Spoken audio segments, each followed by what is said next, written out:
You're listening to the Effective Statistician podcast, the weekly podcast with Alexander Schacht and Benjamin Pieske, designed to help you reach your potential, lead great science, and serve patients without becoming overwhelmed by work. Today we are talking about real-world evidence and the viewpoint of the FDA on it. Stay tuned for a really good discussion with Josie Farrell. And by the way, this is part one of it. There is hardly any other topic that is so hot like real-world evidence. It goes into so many different perspectives. And of course, combining this hot topic with the viewpoint of the FDA on it makes it super hot. So I'm really glad to have Josie on the call today. She's an expert in real-world evidence and has worked on it quite a lot, and we are talking about what the FDA currently thinks about it, what is currently out there, and what is currently hot in that regard. So stay tuned for this really good episode. By the way, we had so much content that we split it into 2 episodes. So this is part 1. Part 2, you need to wait a little bit, or maybe by the time you listen to this, the second part is also published. Then just scroll a little bit in your podcast player to find part 2 as well. Otherwise, you just need to wait a little bit for this. I'm producing this podcast in association with PSI, a community dedicated to leading and promoting the use of statistics within the healthcare industry for the benefit of patients. And PSI is doing a lot in terms of real-world evidence. There is, for example, the real-world data special interest group. So if you want to learn more about this, head over to psiweb.org and you'll find there's this special interest group as well as other special interest groups that might be of interest for you. And now let's dive into the content.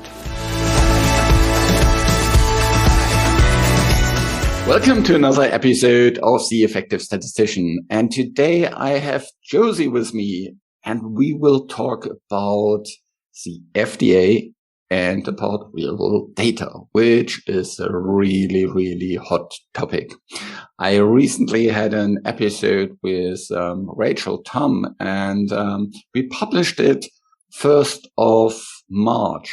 And within 2 weeks, we had over 1,000 downloads, which is amazing, given that, very often episodes get to kind of 500-600 after a couple of months. So you can see it's a really hot topic. So the more, I'm really happy to have Josie with me today. How are you doing? I'm doing fine, thank you. And you? Very good. Maybe you can start a little bit with an introduction of yourself, how you got into the industry and how especially you got into real-world data. Yes, sure. So, hi, Josie Wolfram. I work for Astellas Pharma, and in my current role, I lead a small team focused on leveraging real-world data to support development projects across sort of various different use cases. I made this leap to focusing on real-world evidence 3 to 4 years ago. So, given that I joined the industry 25 years ago, I guess it's a relatively sort of short part of my career. And previously, I was focused on providing statistical support to drug development and also marketed products, with the large part of that focus being on clinical trials. However, over the years, I did get the chance to sort of experience what real-world data can offer in a few sort of interesting ways. And most particularly, I was involved in a couple of post-approval safety studies, which, I found fascinating and sort of opened up this sort of whole new world of different methods and different sort of opportunities that leveraging real-world data can provide. Yeah, so that kind of piqued my interest. And then, in a company reorg, the opportunity to change departments came up. And so I was excited to do that. And I haven't looked back. That's cool. So your from an organizational structure, you don't report into the statistics department anymore, but into the real world evidence or such type? Yes, that's right. So I sit within the real world data and evidence group, which for our organization sits within a division called Advanced Informatics and Analytics. But I work quite closely with my statistical colleagues still. And I think, having made that move, it helps kind of build a bridge there as well between these two different groups, since we have a lot in common, and it's, important as well to work together.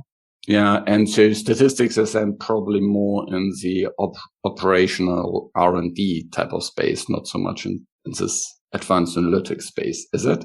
It sits within the development organization, yes. Yeah. I hesitate to say in operational organization. They are recognized for their strategic contributions. Yeah. I know it's a pity that very often statistics organizations kind of are cornered, so to say, in these parts of the bigger pharma organizations. And it's not unusual that you see these kind of splits in terms of responsibilities. And the more even important it is to work closely together and break down any silos that are there within different companies. Yeah, fully agree. And I think with so many topics, there's always this tension between specialization and, having kind of generalists. So it's yeah. And actually, maybe before we continue, please let me share my disclaimer, actually, having introduced the company I work for. Yes, for sure. So I must say that the opinions expressed in this podcast are solely those of myself and not necessarily those of Astellas, and Astellas does not guarantee the accuracy or reliability of the information provided herein. Okay, very, very good. Let's shortly talk about a really cool thing that you actually co-lead together with Annie, and that is real world data special interest group. How has that come to place? Right. So actually that's kind of the role I have that's led to us having this conversation today. So together with Annie Starry, I'm co-leading the PSI Real World Data SIG, which started, I think, about this time last year. I'm not sure I can completely answer how it came into place because, I think I saw that it was being formed, that Annie, who I also knew, from being a colleague in the past, was leading it, and I reached out and joined the group, and then started to co-lead with her a little bit further down the line. That is so cool. Yeah, it's exactly this type of community that makes PSI so great, and that helps us to work so effectively within PSI. We know each other, and then when there's some kind of common interest, you can form these platforms to work together. And so if you're interested in that space, just call Josie or Annie, send an email, and maybe you can want to join this group with us. Lots of very interesting discussions. There's also, ongoing meetings. There's contributions to conferences, webinars set up, and things like this. But it's also, you can learn so much about real world data in these kind of things. So you don't necessarily need to be, super expert with 20 years of experience to actually join it. If you have a passion for it, you have interest for it, you want to contribute, you want to move things forward, then that's a great place to start. Okay, so just a little bit of promotion about the special interest group. Let's talk about real world data, and especially today we want to focus about the FDA perspective on it, which I think is a great thing. Having real world data and FDA in one title is usually the guarantee for having lots of attention. So let's start first with when the FDA talks about real world data. What actually do they talk about? Yeah, so FDA have a definition of real world data that they, mention in their real world evidence framework document and their recently released draft guidances. So the FDA definition of real world data is, and I'll quote, data relating to patient health status and or the delivery of healthcare routinely collected from a variety of sources. And, they give examples of what those sources can be: patients' electronic health records, medical insurance claims data, as well as data coming from product and disease registries. It can be patient-generated data, including from in-home use, or data gathered from other sources that can inform on health status, such as digital health technologies. So I think the likelihood here is that the data isn't being collected primarily for the purpose that you're going to use it for, but you're making, what's called secondary use of that data. But it's not necessarily that way, isn't it? So it's data relating to patient health status is actually a pretty broad thing, isn't it? So how would that if you would have, for example, patient-reported outcomes, is that part of real-world data? Potentially, isn't it? I guess potentially, yes. Yes, it is. So, yeah, I focused here perhaps on, data reuse.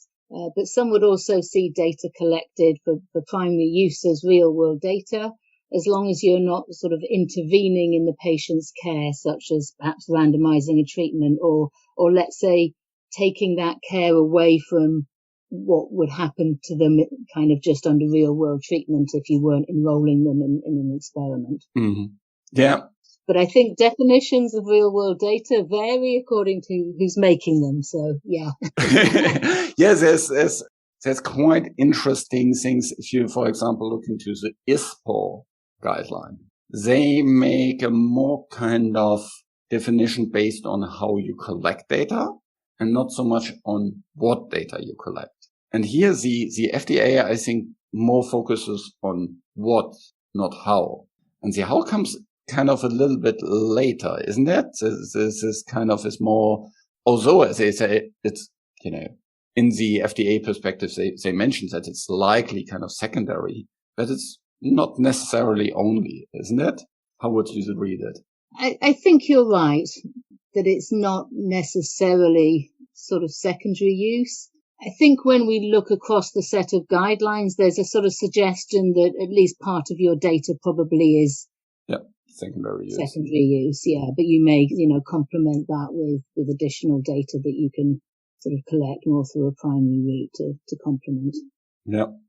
And then the next step is, how do we get from real-world data to real-world evidence? So their definition for real-world evidence is the clinical evidence about the usage and potential benefits or risks of a medical product derived from analysis of real-world data.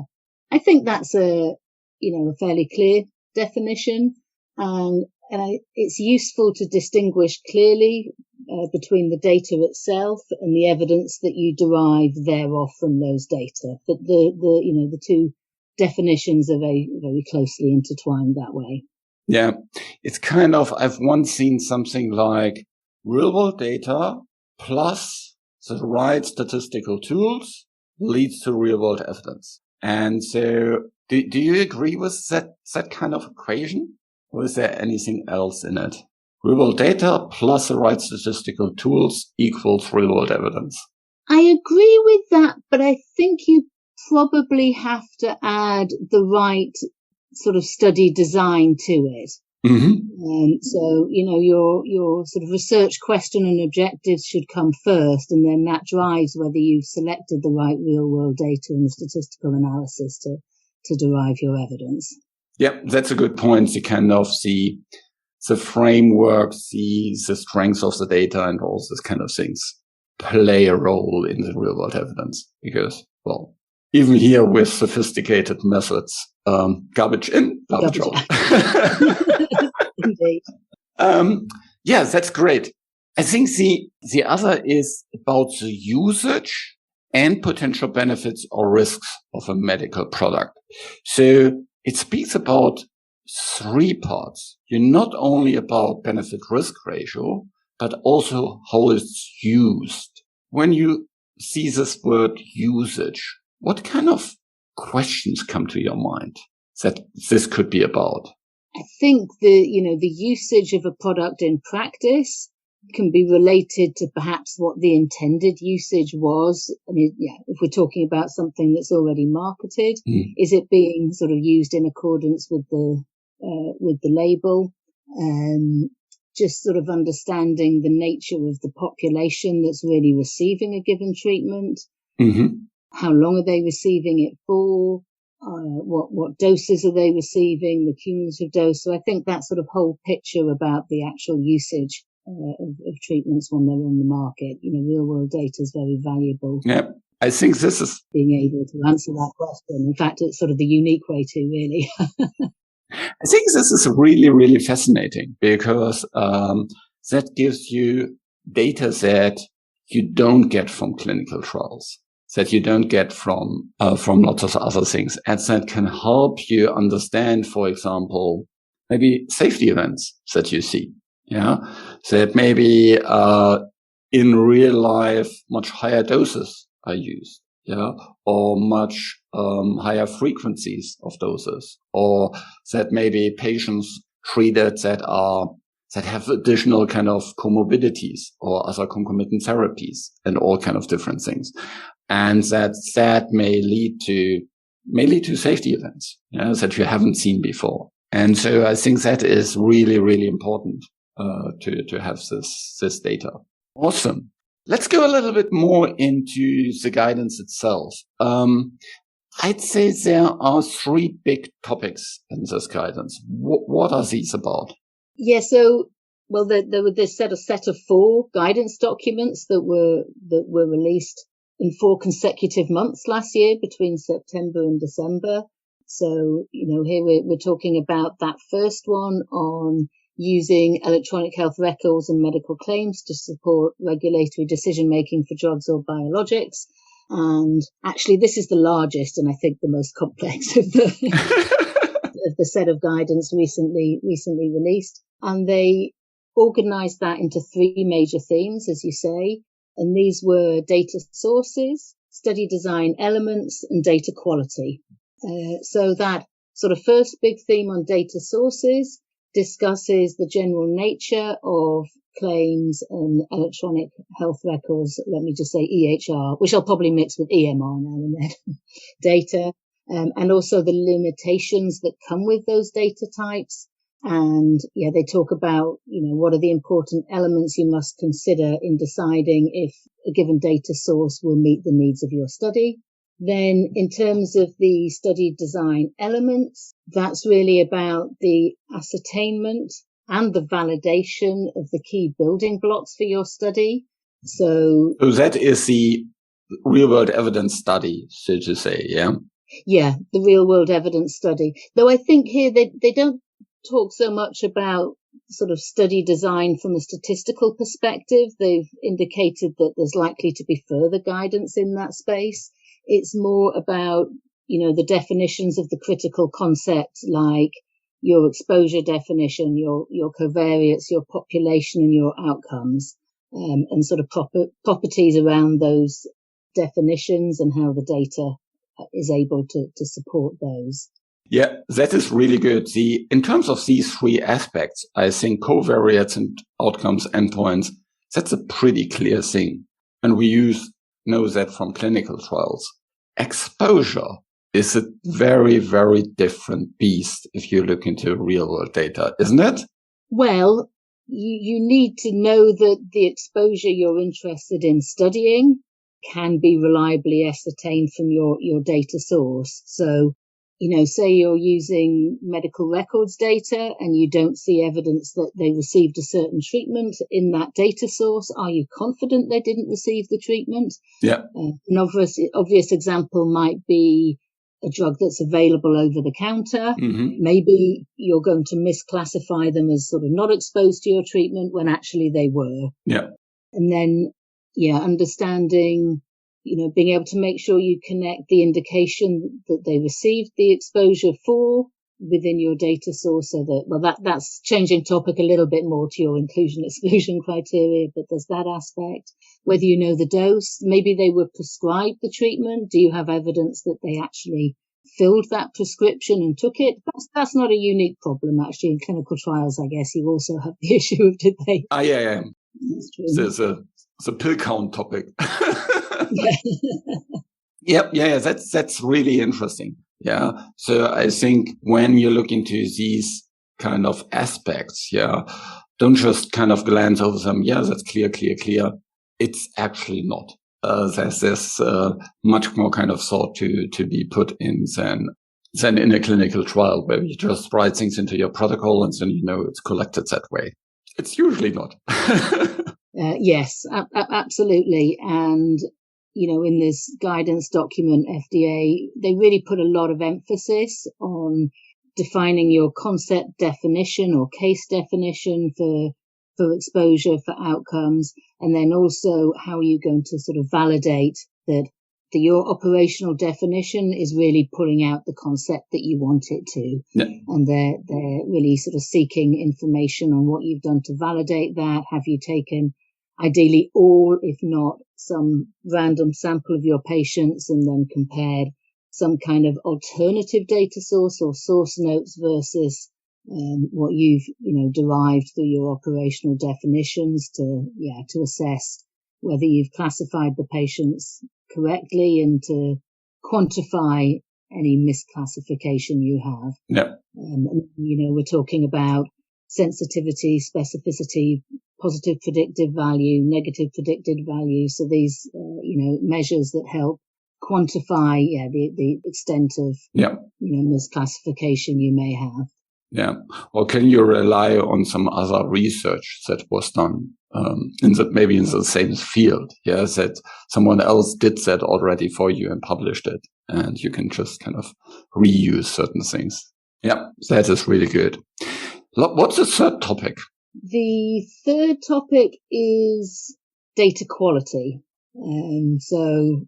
Data quality is sort of what it says on the tin. Is the quality of the data sort of sufficient to support your study? And they give points for sort of examining data quality really over the course of the data life cycle and outline, what information FDA would like to have available to them to enable their evaluation of data quality. So they recommend automated data quality reports be generated.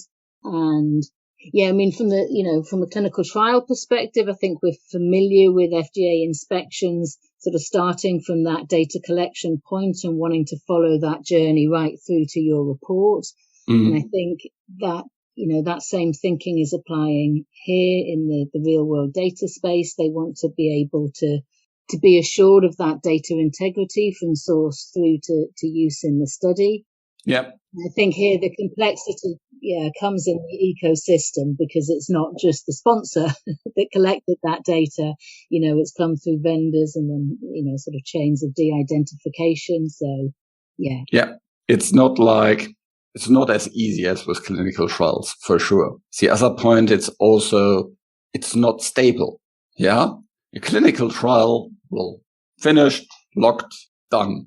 Real world evidence is, especially when you look into claims data and all these kind of things, these databases are updated on a continuous basis. So that's another piece that is very, very different to clinical trials. And so having that in mind is important. Data quality is a really, really big thing always for real world data.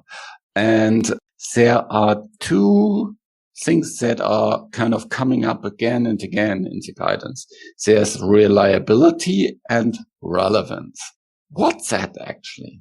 Right. As you say, these terms do appear in many places through their guidance documents and actually have sort of sub-definitions within them. They have a glossary where they define all these terms, which is a useful reference point. So with reliability of real-world data, they're talking about data accuracy, data completeness, data provenance, and data traceability. And each of those terms also, in and of themselves, have sort of definitions. So the reliability is getting at the quality of the data and the ability to demonstrate that quality as well. Okay. Yeah. And I think here quality is not kind of a tick box kind of high quality, no quality. It's kind of probably more a granular assessment in terms of quality, is it? I think you're right. And I think it has to relate to the intended objectives of the study itself. So, perhaps you would have quality for one study and perhaps not for the other study, according to, which parts of the data you're using. Yeah, and you can also probably assess kind of what's the likely impact of the quality is. Yeah, so will it, for example, likely tend to overestimate or underestimate something? Yeah, in which direction is the bias going? These kind of things. Is it? Yeah, absolutely. And I think if you look through some of the comments that have been sort of publicly shared by, the various groups that have commented the guideline, this question of what they mean by quality sort of comes up, and there's, requests to give perhaps more detail on what a quality report really needs to have in it, and also encouragements to take a sort of risk-based approach to looking at that. And as you say, in terms of, what's the impact on potential bias from the study and that sort of. Yeah, that's a really good point. So for one aspect, it might be good enough. For another aspect, it might be not good enough. Yeah, that's great. What about relevance, which is I'm not sure I've heard that term very often within statistics, other than relevant clinically meaningful differences or something like this. So what's relevance? So relevance is referring to the availability of key data elements that are needed for your study, as well as sufficient numbers of representative patients. So perhaps you could see the sort of data reliability is almost an attribute more of the data, and then the relevance is where it's really sort of bringing in how that data source relates to your objectives. So when they talk about the availability of the key data elements, those elements are the exposure, the outcomes, and also information on important covariates, and most particularly information on confounders. So those are variables that might influence both the choice of treatment for a patient and their outcome. And you need to have those present to be able to, adjust for that using appropriate statistical methods to support inferences about the treatment. So that's sort of relevance in terms of having the right data elements. And then even if you have those key data elements, if there's not enough patients in there that fit your target population, then that's a bit like your clinically relevant difference. If your clinically relevant difference is, too small for the number of patients you're going to have available, then of course it's not going to support the study. Yeah.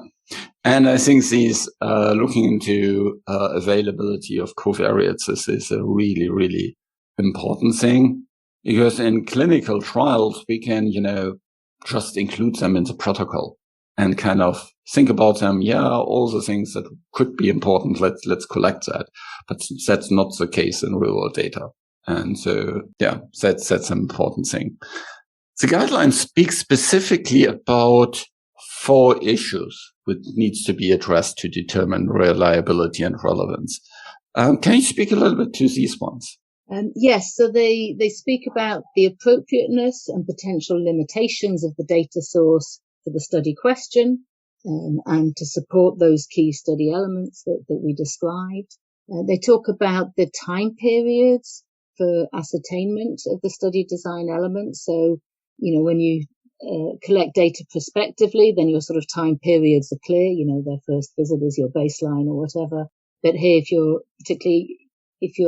have a retrospective study, then you have to define what those time periods are. Yeah, that is really an important thing. In this previous episode with Rachel, we talked quite a lot about the index date. Ah, yes. And that's an art and a science. But for sure, you need to really deeply understand your data and know kind of what is really baseline, where do patients start, how you can, align all the different patients, in a certain way. In clinical trials, they're automatically aligned through the study design, That's not the case in real world data. And especially if you could have, look into diseases that are chronic for a very long time and say, go on drug and off drug and all kind of different things happens. And then it can be quite difficult. Yeah.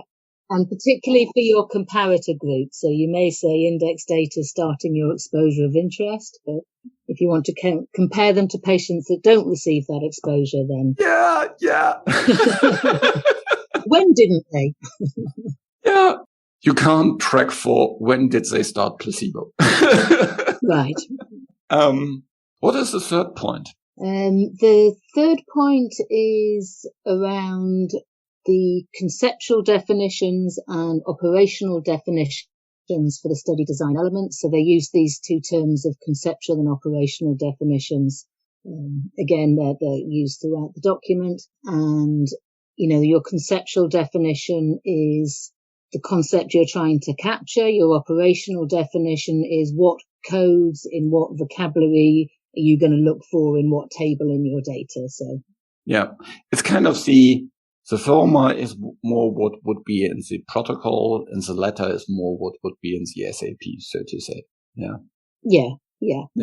And these definitions are needed for the key elements, which are, again, the inclusion-exclusion criteria that define your study population, the exposure, the outcomes, the covariates. So these sort of four critical pieces.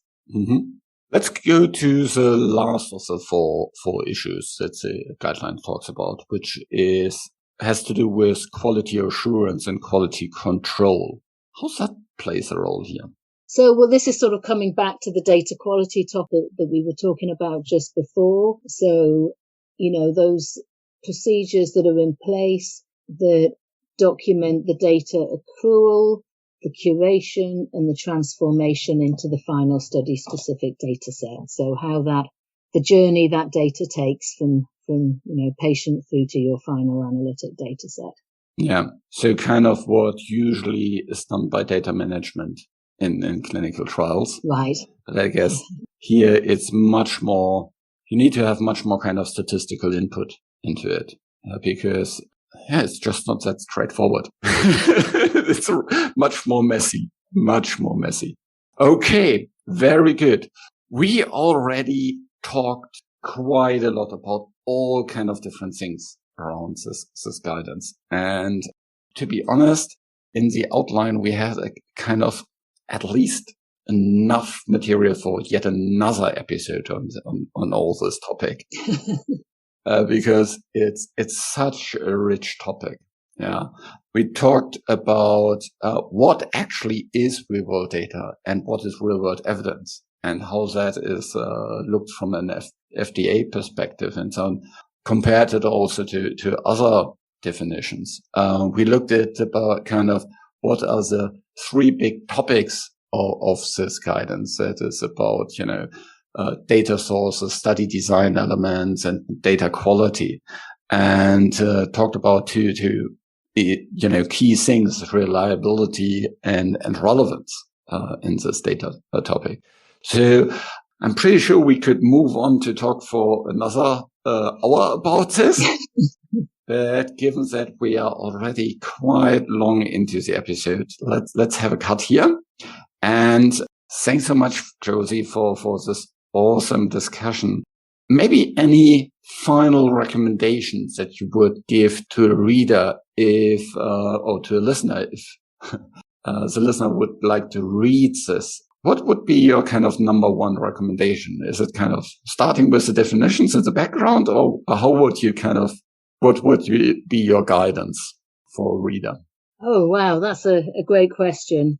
Perhaps it depends on the level of experience. I think if you're perhaps quite new to the area, indeed, starting with those definitions is a good place to start.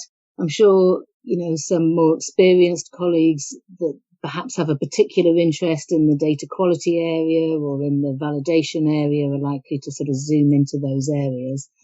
I think the other sort of big area that's interesting that we didn't talk about so much is the importance of pre-specification early consultation and some of these themes. So I would also, call out to the reader to keep an eye on what the expectations are from that perspective too. Yeah, maybe you can do another episode about this. Oh, I would be delighted. Okay, so watch out for more to come about this topic in the future. Thanks so much, Josie. Thank you.